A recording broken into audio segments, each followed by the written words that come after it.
In this lesson, we are going to talk about data types in Java. Data types are super important because they define what kind of information you can store in a variable. If you don't understand data types, you can't really work with variables properly. So let's dive in.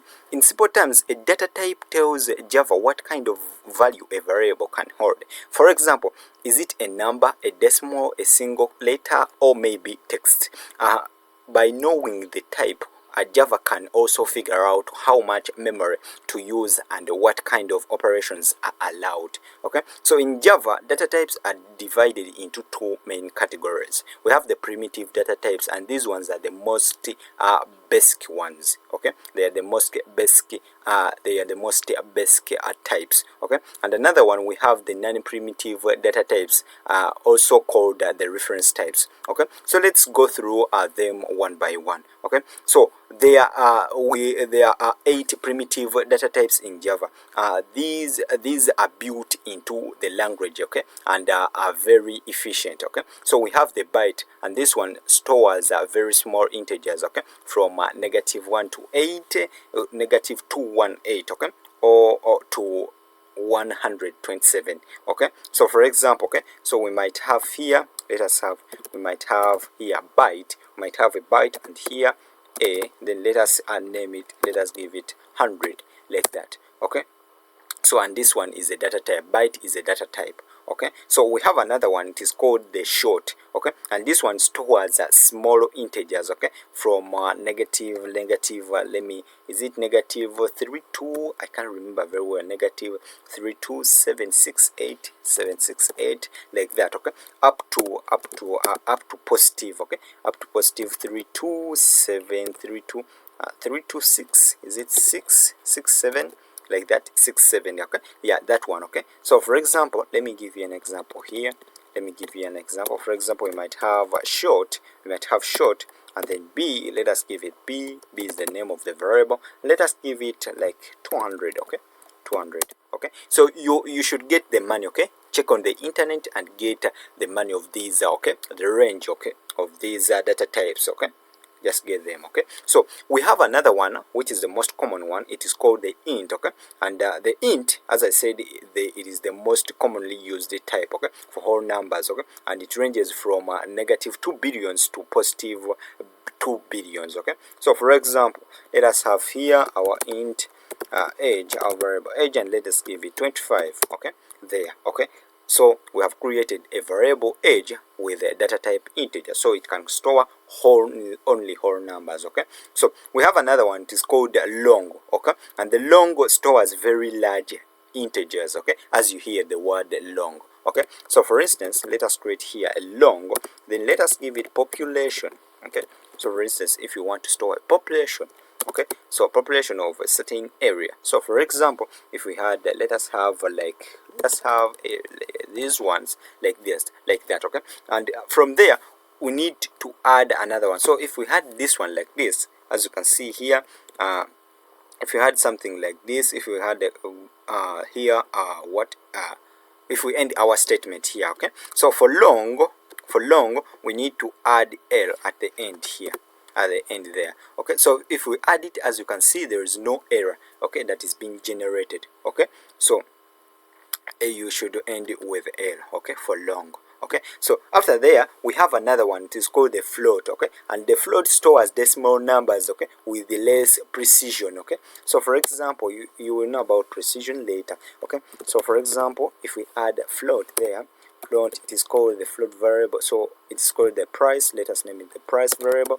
Then here let us give it a 19.99, and then for variable, for floats, we need to add f at the end. Okay, lowercase f at the end. Okay, so after there we have another one, let me show you another one. Another one is called the double.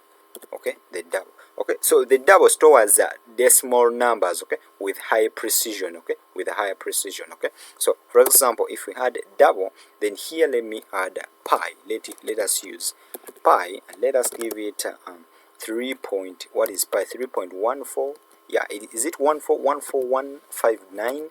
Yeah, that's the only I remember, those are the only values I remember about pi. Okay, so as you can see, there is higher precision. Okay, and for double there is no need of adding the extra d or another later. Okay, or another later. So let us see another one. So another one we have is called the char. Okay, for characters. Okay, it stores a single character. Okay, so let us create here a variable called the grade, like grades, to have these ones. So for grades, let us add these ones. Let us use a single quotes.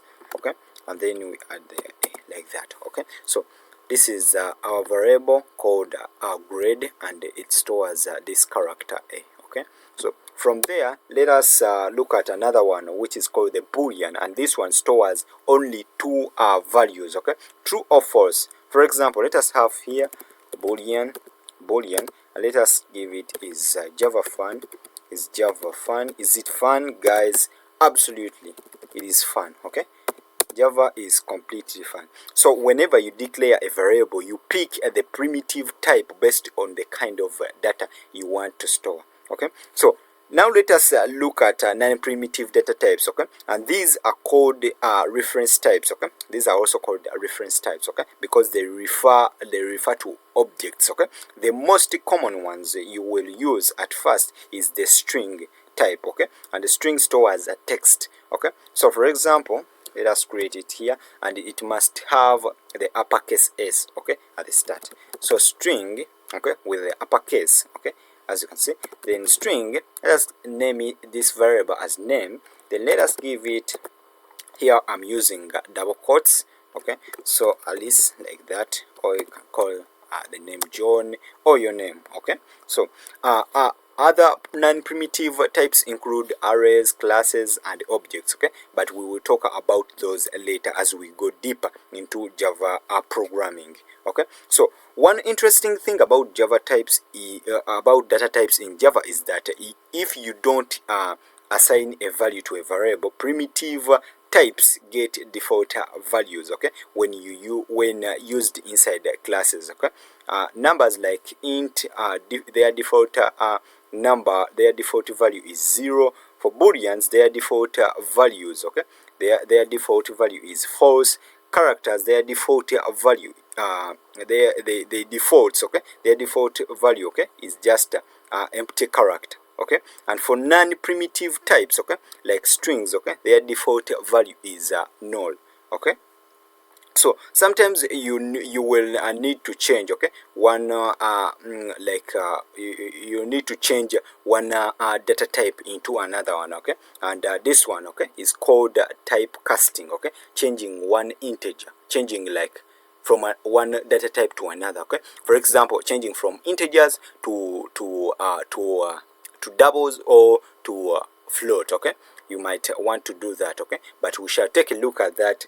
We shall take a look at typecasting in later parts. Okay, so just learn how to use these basic data types. Okay, I try to print out different data types. Okay, so let me show you how to print out these different data types. Okay, so just try to work out with printing down these data types. Okay, using the print method. Okay, print ln method. Okay, from the system.out. Okay, so thank you.